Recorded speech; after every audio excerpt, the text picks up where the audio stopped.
This is Panu Pihkala talking with Trebbe Johnson about ecological grief, partly also about climate grief. Trebbe, it's such a pleasure to be discussing these things with you. We've had dialogues online and also when you visited Finland, and you've been working for a long time with various methods for encountering environmental damage. Would you like to start by describing some of that work? Yes, hello, Panu. Yes, I always love our conversations.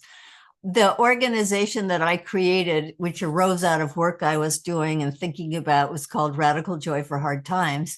And the purpose of it was to find and make beauty in wounded places. The idea of that being when something happens to a place, like the trees are cut, the river's polluted, there's a big mine opening up in the earth, people tend to feel so sad about that they don't want to look at the place. They want to avoid it. And yet that deep heart connection remains. So the purpose of that work was to invite people to come back to these places, to share the stories about what the place means to them, to take time to look around the place and get to know it as it is now, and then to make a gift for the place, because these places have given so much to us and to all other kinds of living creatures, birds, insects, plants, rivers. Now is our opportunity to give back. And it's really what always happens with those little practices, which could take several hours or they could take a few minutes, is that people regain a really strong connection with the place in a way that's hard to describe, but really palpable. Thank you, Trebbe, for sharing. That's very profound, and often it can happen, as you say, that things which cause grief, we try to avoid them or perhaps suppress or repress those feelings. And the method you are describing encourages people, instead of that, to go towards the loss and to continue engaging with something which has been meaningful for people. And I've been thinking about general grief theory in relation to that. That general grief theory is mostly about losing close human beings or perhaps companion animals, but there's the dynamic of relations and emotional connections, bonds or attachments. And what I think that the Radical Joy for Hard Times method, which might also be called wounded place work, what it does is that it enables people to continue those emotional bonds and work through them. And in grief research, the wording of continuing bonds, I think, is related to that. So, would you agree that it's a sort of reworking of emotional bonds with the place? Oh, definitely. And an example that I've often used is that if you have a friend who's ill, you don't abandon that friend. Hopefully, you don't abandon your friend. You go and visit them. You talk to them about what they're going through. You talk about your life. That person does not become any more dear to you because they can't do what they used to do. You can't take walks together anymore. You can't have coffee together anymore. And it's the same thing with a place. And I think one of the things that's happening recently with climate change is that there has become a growing tendency to admit that it's appropriate and okay to feel grief for places. And it used to be that scientists would talk all around that kind of issue. They were expected to be unemotional about the loss of something they'd spent their whole careers working on, whether it was a coral reef or an owl. And now you hear scientists talking about how sad they feel that this whatever species they work with or place they work with is kind of doomed to die. And I think that's a good thing. It allows grief uh, to felt to be felt, experienced, shared, moved through, etc. Mm. Yes, I totally agree. And there's this term disenfranchised grief in grief research, and there can be many dynamics in that, and sometimes people can self-disenfranchise their own sorrow. And I think it's a complex dynamic of what comes from the social dynamics and environments, and what do we do ourselves. And Radical Joy for Hard Times methods works against that, as do also various other initiatives, for example, doing memorials for lost species or biodiversity loss, and having some kind of rituals for climate grief, and so on. And sometimes the places that people go into in the methods you describe, sometimes those places have been damaged by, for example, urban development, and sometimes the link between climate change is more obvious. So there's a link to the climate grief issues here also. And I know that you often encourage people to use sort of holistic or somatic methods, and there's a short guidebook you've written called 101 Ways to Practice Guerrilla Beauty. So would you like to say a bit about those kinds of methods?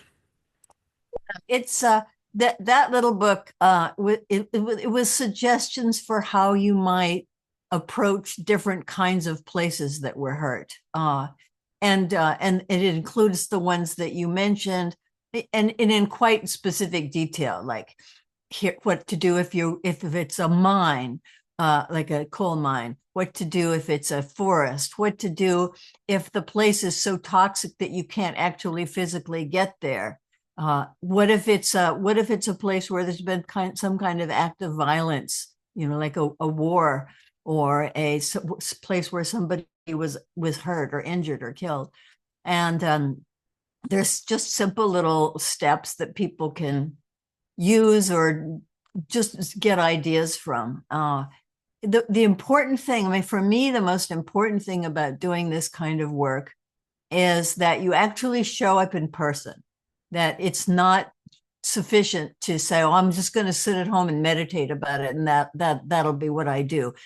To really encounter a place, to see it, to have a reunion with it. That's super important. And the other most important thing is to make that offering, that gesture, that gift of gratitude, consolation, sorrow, reciprocity, whatever it is, but to give something back. It could be words, it could be art that you make, it could be a dance, it could be a prayer, whatever it is, it's like giving back. That's very powerful, and I've sometimes been part of these kinds of methods, and sometimes facilitated a bit of it myself also. And it's really interesting what happens when people collectively, it might be just a couple of people, or it might be like 20, when they do that counter gift to the place. So there's often, great energy moving forward, I feel, in those moments, and that's act of engaging in a dialogue with the place in a way. I think that's quite profound indeed. And some people have the idea or fear that if they start to engage with deep sorrows and wounded places, that would then lead to them being more depressed, and perhaps turning away from action. So, what would be your response to somebody who voices that kind of worries? Well, what we've found with the Radical Joy events is that just almost never happens. I want to say never, but I don't want to just say never, but I don't think it happens. It just doesn't tend to happen. And a reason for that is that you see how places are trying to survive. You see how new shoots are coming up in the forest. You see how birds are in the trees. Even I have a good friend who did one of these events at a place where a park she used to love had been turned into this massive parking lot for a shopping center. And she went there and she just was moved by people walking in and out of their cars, and that there were a few trees left and there were birds in the trees. And she started to see this place as a hub where people could gather. And even something like that, where the place you've already loved and lost is just gone. It's like the air still holds it, the earth below you still holds it. And those kinds of revelations can emerge when you go to these places. And especially it's that sense that you look at how the place is still itself. It's trying to do its best. Nature, of course, as we know, nature is always trying to rush in and find a new place to live and find a new place to nest and new food to eat and shoots coming up through the cracks. It's just that it's like, I think of it, the stubbornness of the natural world. And we see that and it fills us. That's wonderful. Thanks for voicing that out. And there's more information about these kinds of methods in Trebbe's books, of course, and also in the website for Radical Joy for Hard Times. There's Yeah, that's people's radicaljoy.org. It's how what the website, radicaljoy.org.